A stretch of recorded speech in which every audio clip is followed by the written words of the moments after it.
Bismillahirrahmanirrahim. Alhamdulillahirabbil alamin. Allahumma salli wa sallim ala nabiyyina Muhammad wa ala alihi wa sahbihi ajma'in.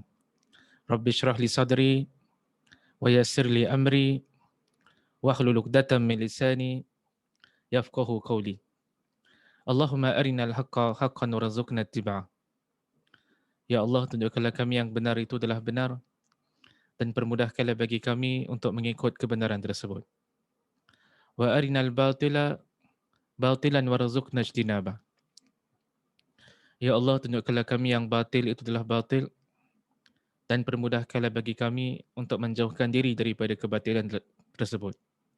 Wahdina limakhtulifa fihi minal haqqi biiznik. Bila kami petunjuk dalam isu-isu yang diperselisihkan dengan izinmu, innaka tahdi man tasha ila siratim mustaqim. Sungguhnya engkaulah memberikan petunjuk kepada siapa yang kau inginkan ke jalan yang lurus. Na'udzu bikalimatillahi tammah min kulli syaitanin waham wa min kulli ainin lam. Muslimin muslimat yang dirahmati Allah, pertama terimalah salam ukhuwah daripada saya. Assalamualaikum warahmatullahi wabarakatuh. Selamat datang saya ucapkan kepada semua ke dalam sesi kita yang ke-22 dalam kita mengupaskan kitab Q&A Fiqh Perubatan karangan Dr. Muhammad Rafiqi. Hari ini, pada malam ini, insya-Allah kita akan beralih kepada satu bab yang baru. Kalau sebelum ini kita bincangkan bab yang keempat, malam ini kita nak masuk ke dalam bab yang kelima dalam kitab Q&A Fiqh Perubatan. Dan bab yang kelima, sang pengarang kitab ini mengkhususkan perbahasan-perbahasan yang ada kaitan dengan bab taharah, yang ada kaitan dengan bab bersuci. Sebelum saya nak masuk ke dalam topik perbincangan hari ini, kita just nak recap sikit, ulang kaji sikit, apakah di antara poin-poin penting yang kita sentuh pada sesi yang lalu. Pada sesi yang lalu, kita membahaskan beberapa hukum hakam yang ada kaitan dengan wanita. Lebih tepat lagi, pada sesi minggu lalu, kita membahaskan tentang 4 isu. Isu yang pertama adalah pendarahan ketika hamil.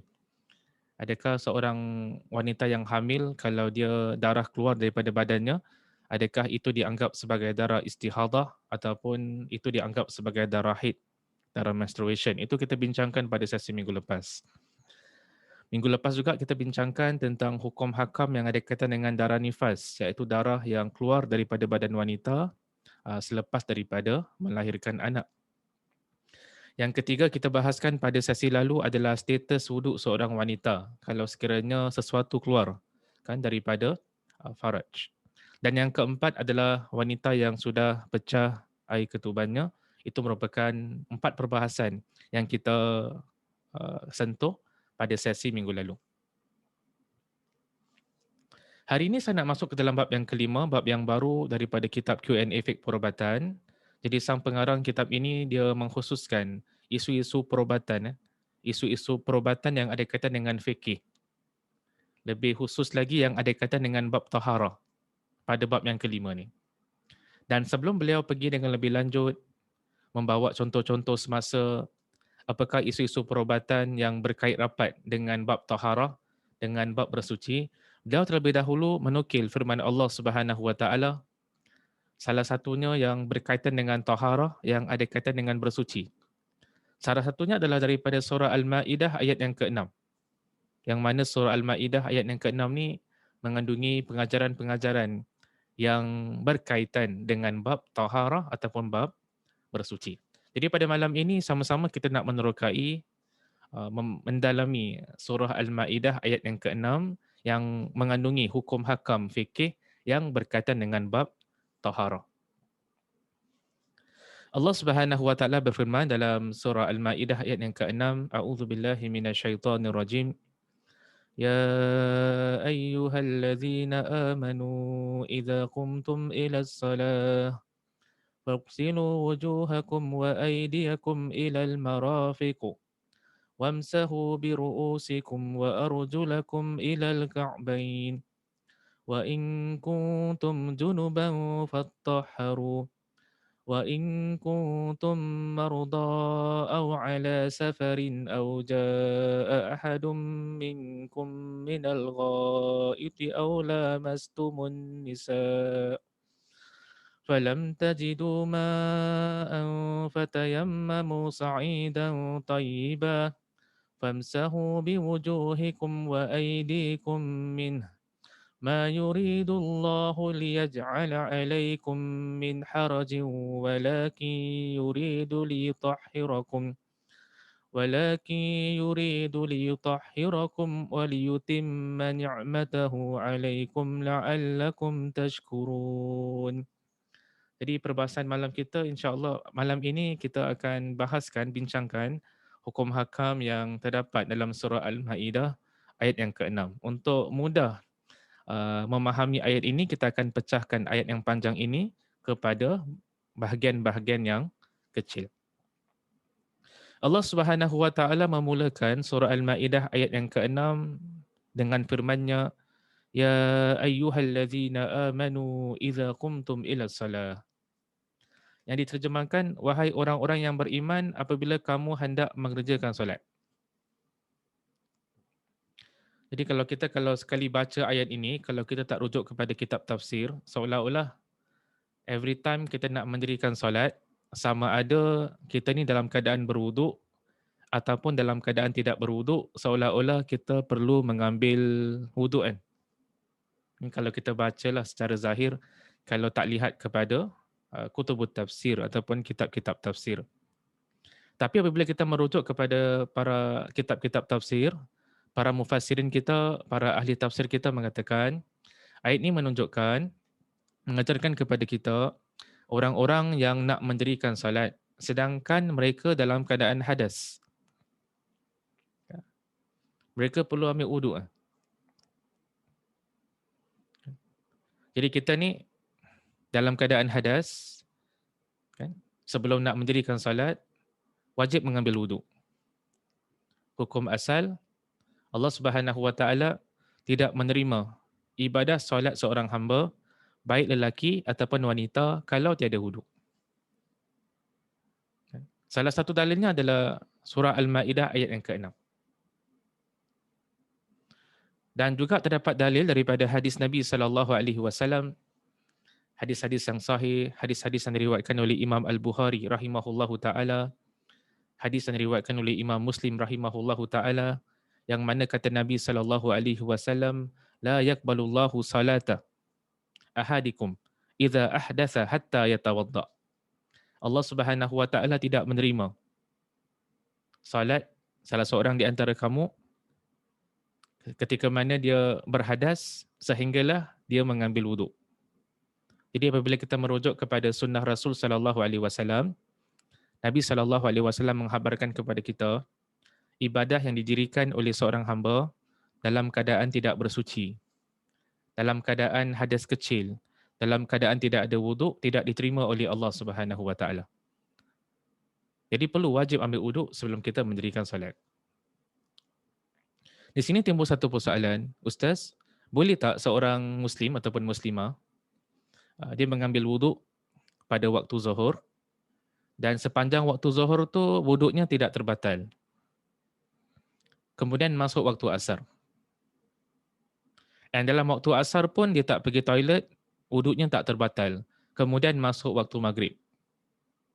Sama juga dengan waktu maghrib dia tak pergi toilet, tak melakukan perkara-perkara yang membatalkan wuduk sampai masuk waktu isyak. Jadi persoalannya, kalau wuduknya tidak terbatal daripada waktu zuhur sampai waktu isyak, boleh tak dengan satu wuduk itu dia mendirikan beberapa solat? Dia solat zuhur dengan wuduk yang diambil pada waktu zuhur. Bila masuk waktu asar, dia solat fardu asar dengan wuduk yang diambil pada waktu zuhur. Bila masuk waktu maghrib, dia mendirikan solat fardu maghrib dengan menggunakan wuduk yang diambil pada waktu zuhur. Sama juga dia mendirikan solat waktu isyak, mendirikan solat isyak dengan wuduk yang diambil pada waktu zuhur. Adakah itu dibenarkan? Kata para ulama, dibenarkan. Selagi mana wuduknya tak terbatal. Dan ini pernah dilakukan oleh Rasul sallallahu alaihi wasallam. Dalam sepotong hadis yang diriwayatkan oleh Imam Ahmad rahimahullahu taala, ada diriwayatkan yang Nabi sallallahu alaihi wasallam pernah menggabungkan beberapa salat dengan satu wuduk saja. Ada beberapa waktu salat, Nabi salat mendirikan solat-solat fardu ni dengan hanya satu wuduk. Walaupun waktu solatnya adalah waktu solat yang berbeza-beza. Ayat ini mengajarkan kepada kita tentang kepentingan untuk seorang hamba ketika mana nak mendirikan ibadah salat, hendaklah dia mengambil wuduk terlebih dahulu. Kemudian kata Allah Subhanahu wa taala, "Faghsilu wujuhakum wa aydiyakum ilal marafiq wamsahu bi ru'usikum wa arjulakum ilal ka'bain." Maka basuhlah muka kamu dan tangan kamu sampai ke siku. Dan sapulah kepala kamu dan basuhlah kaki kamu sampai kedua mata kaki. Jadi di sini timbul persoalan, orang barangkali tanya, Allah Subhanahu wa taala perintahkan kita bersuci. Allah Subhanahu wa taala perintahkan kita untuk mengambil wuduk ketika mana nak dirikan solat. Tapi persoalannya, anggota badan yang manakah yang perlu dibasuh? Anggota badan manakah yang perlu disapu? Ini dijelaskan sendiri oleh Allah Subhanahu wa taala. Dalam ayat surah Al-Maidah ayat yang ke-6 ini, Allah Subhanahu wa taala menyebutkan tentang 4 anggota badan. Sebahagiannya wajib dibasuh dan sebahagiannya wajib disapu. Yang pertama sekali wajib dibasuh adalah kata Allah, "Faghsilu wujuhakum." Maka basuhlah muka kamu. Jadi kita mengambil wuduk kan, salah satu anggota yang wajib dibasuh adalah wajah kita. Kan? Daripada sebelah atas wajah kita sampailah ke bawah. Itu kalau vertikal. Kalau horizontal pula adalah daripada telinga yang kanan sampailah telinga ke kiri ni. Wajib dibasuh keseluruhan muka kita. Ada sedikit perbahasan di kalangan ulama sama ada berkomor-komor ni wajib ke tidak. Ada sedikit perbincangan di kalangan ulama sama ada masukkan air ke dalam hidung ni wajib ke sunat.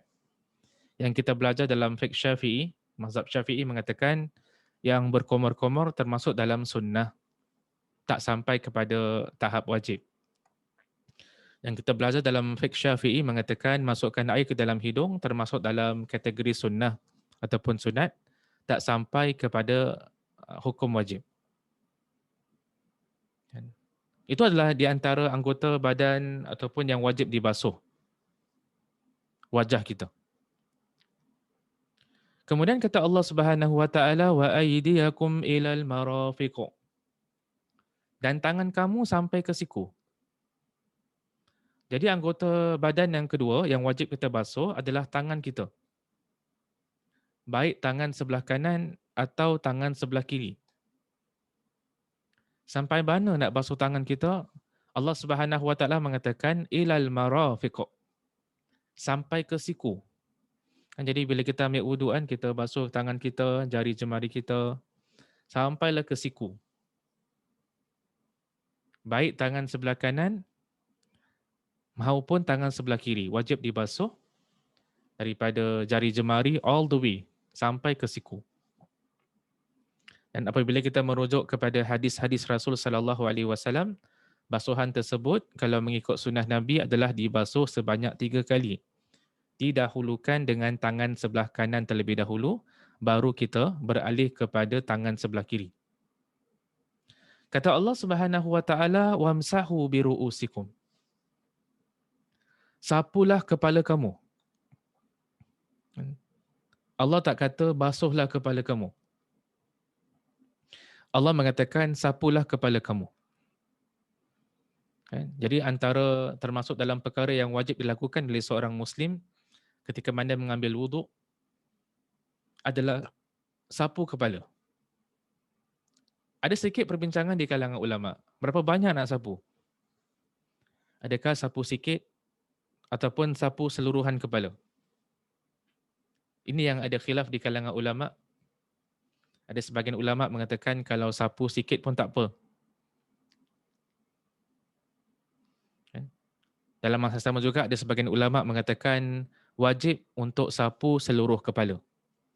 Sebagaimana yang dilakukan oleh Nabi sallallahu alaihi wasallam. Yang ditunjukkan oleh Nabi sallallahu alaihi wasallam ketika mengambil wuduk, Nabi sallallahu alaihi wasallam menyapu seluruh kepala. Itu dalam sunnah Rasul sallallahu alaihi wasallam. Wa arjulakum ilal ka'bain. Dan basuhlah kaki kamu hinggalah kedua mata kaki kan, ataupun buku lali. Anggota yang keempat yang wajib dibasuh ketika mana kita mengambil wuduk adalah kedua kaki kita. Nak basuh sampai mana? Nak basuh sampai buku lali.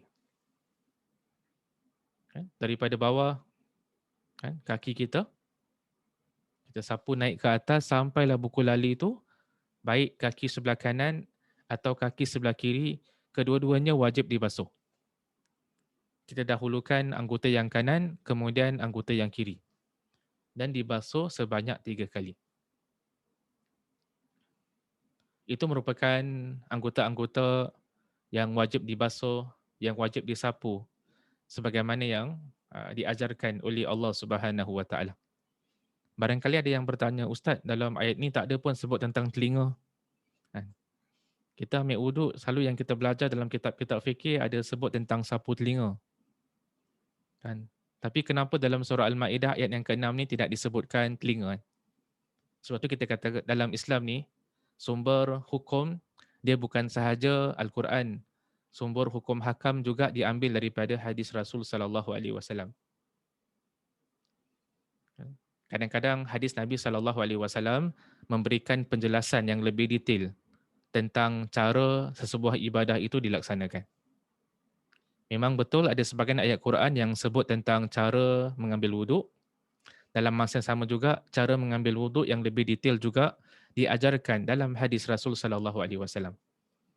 Dalam hadis-hadis Rasul sallallahu alaihi wasallam ada disebutkan tentang sapu telinga. Dalam hadis Rasul sallallahu alaihi wasallam ada sebut tentang berkomor-komor. Dalam hadis Rasul sallallahu alaihi wasallam ada disebutkan tentang hukum istinsyaq, masukkan air ke dalam hidung. Ada sebut tentang istinsyar, mengeluarkan air daripada hidung. Dalam hadis Rasul sallallahu alaihi wasallam ada mengajarkan kepada kita bagaimana Nabi sallallahu alaihi wasallam sapu kepalanya.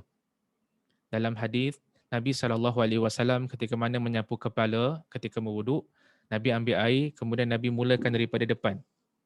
Kan daripada depan, kemudian Nabi ke belakang, daripada belakang Nabi ke depan.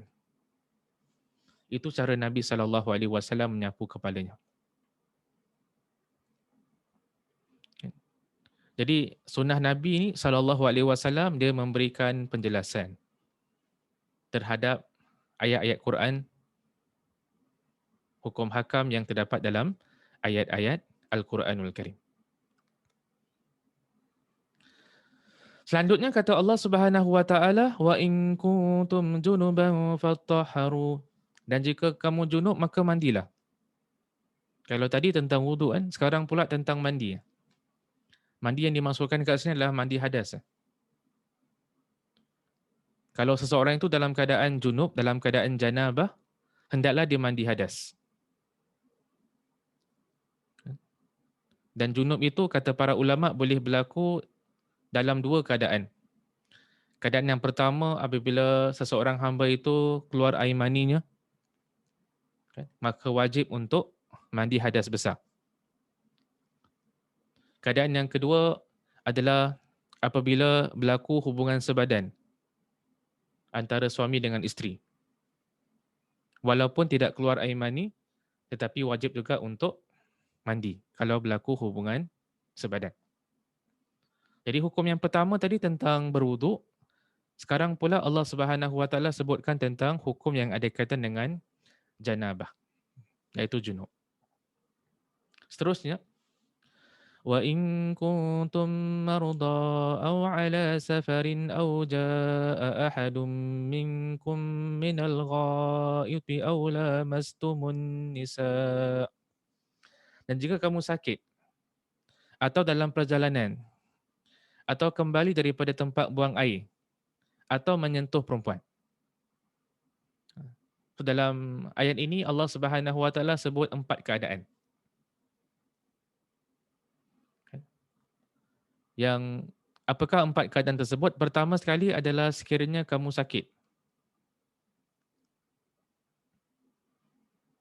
Yang kedua adalah au ala safarin, dalam perjalanan.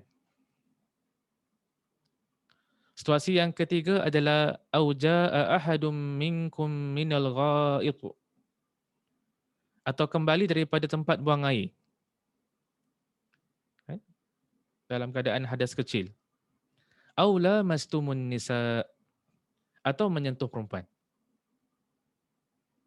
Ini ada sambungan ayat dia. Ayat nanti dia sebut tentang kalau tak jumpa air nanti perlu tayamum. Semua ini adalah di antara perkara-perkara 4 keadaan yang disebutkan oleh Allah Subhanahu Wa Taala. Dalam keadaan sakit, dalam keadaan perjalanan, dalam keadaan hadas kecil selepas buang air, dan menyentuh wanita. Ada sedikit perbahasan di kalangan ulama apakah ini masuk dengan sentuh perempuan kat sini. Aula mastumun nisa. Berlaku khilaf di kalangan para sahabat Nabi. Sebagian sahabat Nabi SAW seperti Abdullah ibnu Abbas radhiyallahu an, yang mana Nabi SAW doakan dia, Allahumma faqihu fid din wa alimhu ta'wil. Ya Allah, kurniakanlah Ibnu Abbas kefahaman yang mendalam terhadap agama dan kepandaian dalam menakwil ataupun menafsirkan Al-Quran. Kata Abdullah ibnu Abbas, yang dimaksudkan dengan aula mastumun nisa atau menyentuh wanita, yang dimaksudkan adalah hubungan sebadan antara suami dan isteri. Jadi sentuh dekat sini tak boleh faham literal according to Ibnu Abbas. Ibnu Abbas kata sentuh dekat sini maksudnya adalah hubungan sebadan. Dalam masa yang sama juga ada sebahagian di kalangan para ulama silam berpandangan sentuh dekat sini maksudnya sentuh. Bukan membawa erti hubungan sebadan tapi adalah sentuh. Rata-rata kalau kat Singapura ni kebanyakannya mazhab Syafi'i. Dan mazhab Syafi'i mengatakan sentuh dekat sini sentuh. Bukan hubungan sebadan. Jadi ada khilaf di kalangan ulama tentang apakah yang dimaksudkan dengan aula mastumun nisa. Ada yang mengatakan hubungan sebadan dan ada juga yang mengatakan adalah sentuh antara lelaki dengan wanita dan bukan hubungan sebadan. 4 keadaan tadi tu, sakit, kan? Dalam keadaan perjalanan, dalam keadaan hadas kecil, dalam keadaan sentuh wanita, kemudian dikaitkan dengan ayat yang bahagian yang seterusnya. فَلَمْ تَجِدُوا مَاءً فَتَيَمَّمُوا صَعِيدًا طَيِّبًا. Lalu kamu tidak memperolehi air, maka bertayamumlah dengan tanah yang bersih. Dalam 4 keadaan tadi. Apa 4 keadaan tadi? Dalam keadaan sakit. Kemudian tak ada air. Keadaan yang kedua tadi, dalam keadaan perjalanan. Kemudian tak jumpa air. Keadaan yang ketiga, selepas buang air dalam keadaan hadas kecil. Kemudian tak ada air. Keadaan yang keempat, selepas menyentuh wanita. Kemudian tak ada air. Tak ada air apa Ustaz? Tak ada air untuk bersuci. Dalam keadaan sakit, dalam perjalanan, hadas kecil, dalam keadaan sentuh wanita, kemudian tak jumpa air, apa perlu buat? Fatayammamu sa'idan tayyiba. Maka bertayamumlah. Dan Allah Subhanahu Wa Taala perintahkan untuk bertayamum. Dalam mazhab Syafi'i especially bertayamum dengan menggunakan debu tanah. Menggunakan debu tanah. Jadi ayat ini menunjukkan kepada kita yang kalau tak boleh ambil uduk, boleh bertayamum. Kemudian Allah ajarkan macam mana nak buat tayamum tu. Kalau tadi Allah dah ajar macam mana nak mengambil wuduk, anggota badan manakah yang perlu dibasuh dan disapu.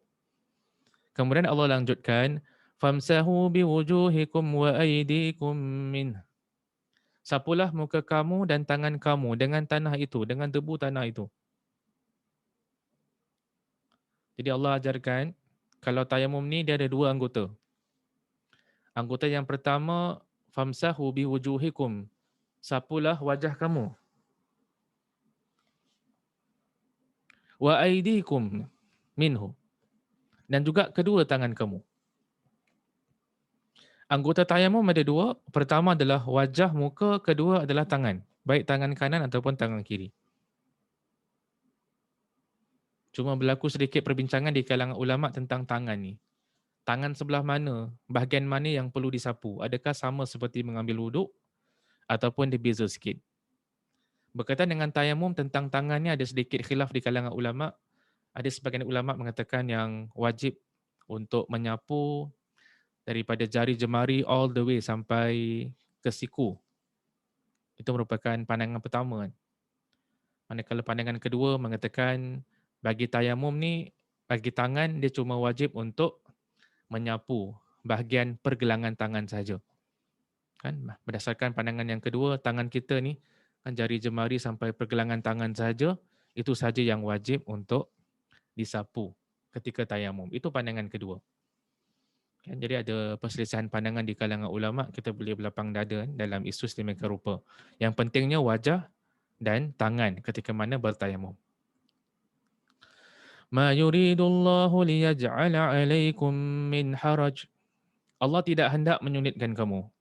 Bila Allah Subhanahu wa taala perintahkan untuk mengambil wuduk, bila Allah Subhanahu wa taala perintahkan kita untuk bertayamum, bila Allah Subhanahu wa taala perintahkan kita untuk mandi hadas setelah junub, setelah hadas besar, bukanlah tujuannya untuk menyulitkan kamu. Bukanlah tujuannya untuk menyukarkan, menyusahkan hamba-hamba Allah Subhanahu wa taala. Itu bukan tujuan di sebalik disyariatkan hukum hakam yang ada kaitan dengan taharah, yang ada kaitan dengan bersuci. Habis Ustaz, apa tujuannya Ustaz? Tujuannya Allah jelaskan, walakin yuridu liyutahhirakum wa liyutimma ni'matahu 'alaikum. Tapi tujuannya adalah agar untuk mensucikan kamu, membersihkan kamu, baik daripada kotoran yang dapat dilihat ataupun kotoran yang tidak dapat dilihat. Dan menyempurnakan nikmat Allah Subhanahu wa taala kepada kamu. Jadi kita lihat agama Islam ni tujuan disyariatkan ibadat bukan untuk menyusahkan hamba-hamba Allah Subhanahu wa taala. Bukan itu tujuan Allah wajibkan kita melakukan perkara-perkara ibadat-ibadat tertentu, bukan untuk menyukarkan. La'allakum tashkurun. Supaya kamu bersyukur kepada Allah Subhanahu wa taala. Jadi itulah sedikit sebanyak tentang surah Al-Maidah ayat yang ke-6. Jadi sebagai kesimpulan bagi sesi kita pada malam ini, apabila kita melihat kepada surah Al-Maidah ayat yang ke-6, walaupun ada banyak pelajaran yang boleh kita raih daripada ayat tersebut, ada dua perkara penting yang saya nak ketengahkan berkaitan dengan surah Al-Maidah ayat yang ke-6. Pertama sekali, ayat tersebut menunjukkan bahawa sesungguhnya taharah ataupun bersuci adalah syarat sahnya solat. Seseorang yang nak didirikan solat, dia mesti dalam keadaan suci. Kalau dia dalam keadaan hadas besar, dia kena mandi hadas terlebih dahulu. Kalau dia dalam keadaan hadas kecil, perlulah dia mengambil wuduk. Kalau tak ada air, maka bolehlah dia bertayamum. Yang kedua adalah tayamum adalah sebagai pengganti wuduk. Orang yang tak ada air untuk mengambil wuduk, boleh bertayamum. Orang yang ada air untuk mengambil wuduk tapi dia ada sakit kulit yang mana tak boleh kena air juga boleh dibenarkan untuk bertayamum.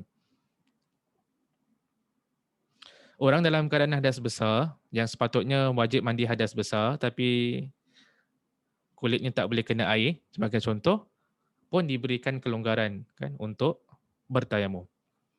Itulah di antara pengajaran-pengajaran penting yang saya nak kongsikan pada malam ini Kalau sekiranya ada kebenaran dalam apa yang saya sampaikan, itu datang daripada Allah Subhanahu Wa Taala.